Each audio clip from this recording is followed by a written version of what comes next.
I still hear their laughter sometimes. It comes back in flashes, the sun beating down on my neck, the crunch of gravel under my shoes, the sound of tires spitting dust as the truck disappeared.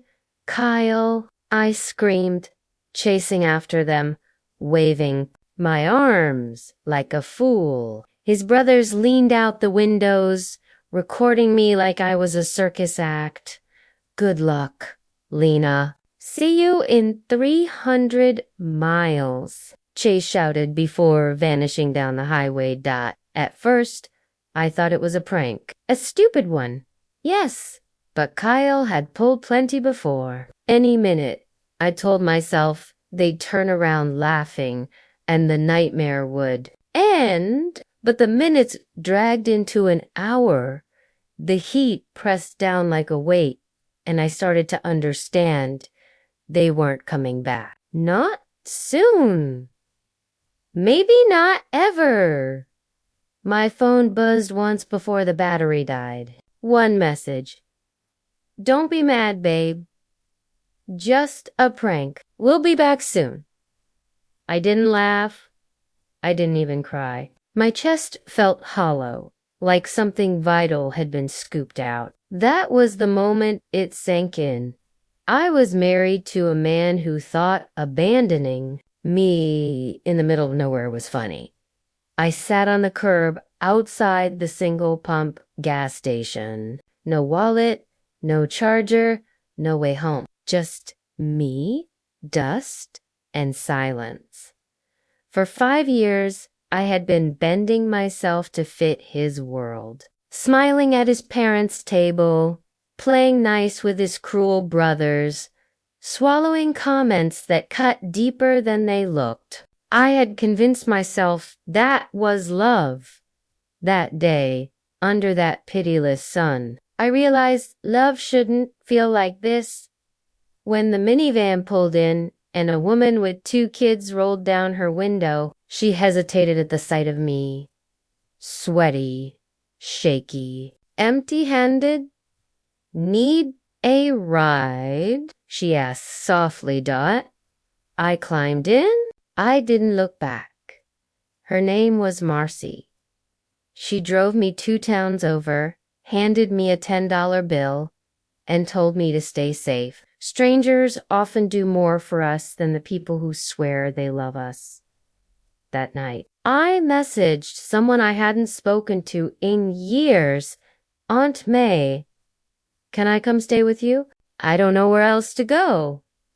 Her reply came instantly. Always come home. The years after that blurred into something quiet but steady.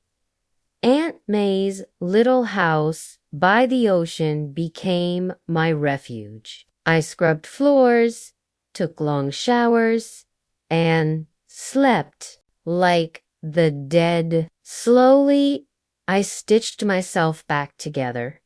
I even took a new name, Morgan, my mother's maiden name. It fit like an old coat I'd forgotten I owned.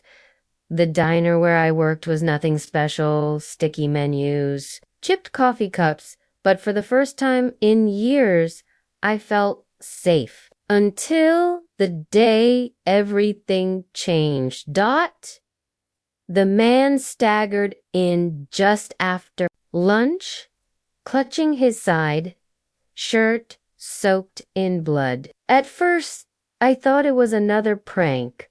My body tensed, bracing for laughter. But his eyes weren't mocking. They were wild with pain. Help, he whispered before collapsing. I pressed a towel to his wound, whispering, "Stay with me. Stay with me." The ambulance came fast, but before they wheeled him away, he grabbed my wrist. Thank you. His name was Grant. He came back days later, bruised but alive. He sat in the same booth by the window, ordered black coffee, and asked my name. Lena, I said. And just like that, something shifted.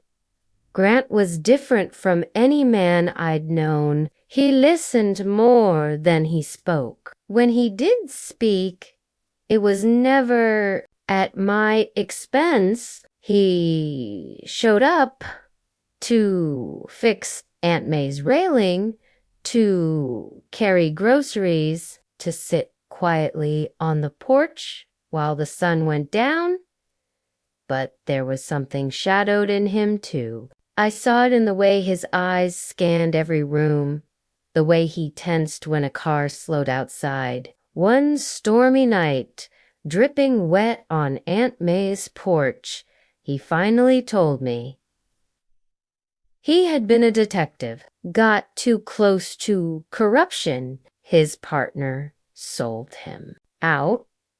He barely survived. He'd lost everything, his badge, his home, his name. I didn't run. I just poured him tea. We sat in silence while the storm howled outside. 4 months, life settled into something almost gentle, until the day that passed found me.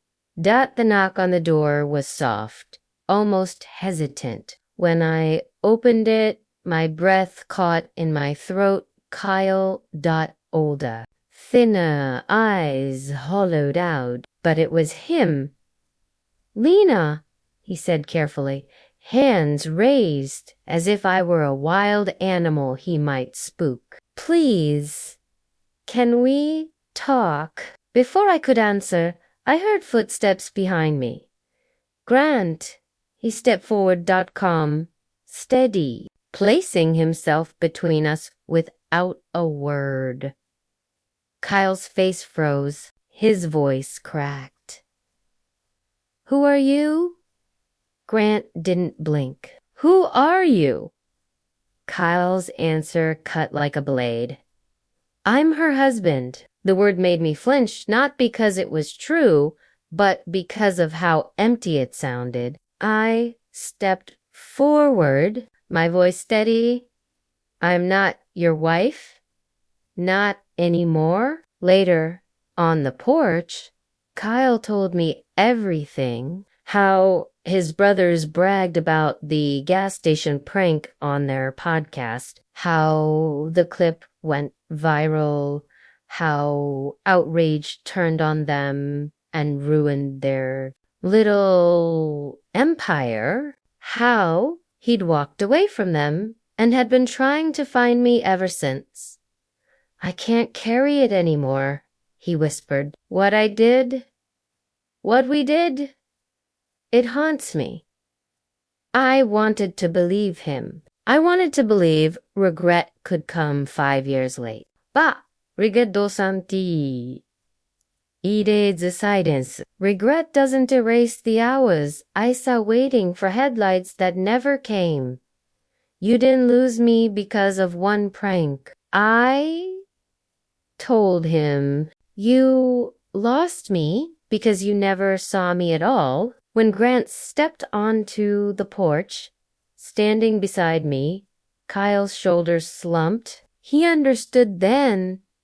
He wasn't just too late. He had been replaced. The final reckoning came in a courtroom.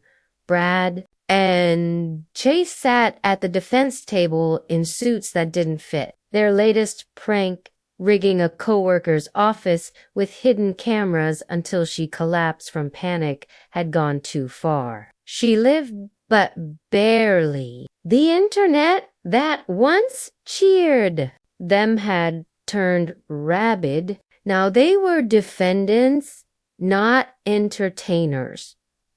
Kyle sat behind them, smaller than I'd ever seen him, head in his hands. When I took the stand, the lawyer asked me about the gas station, about what people had laughed at for years. I told them the dust, the heat, the hours of waiting. But I told them more about the nights after, the way trust curdled into suspicion, the way a joke can carve someone hollow, The room was silent when I finished. Even the judge looked shaken.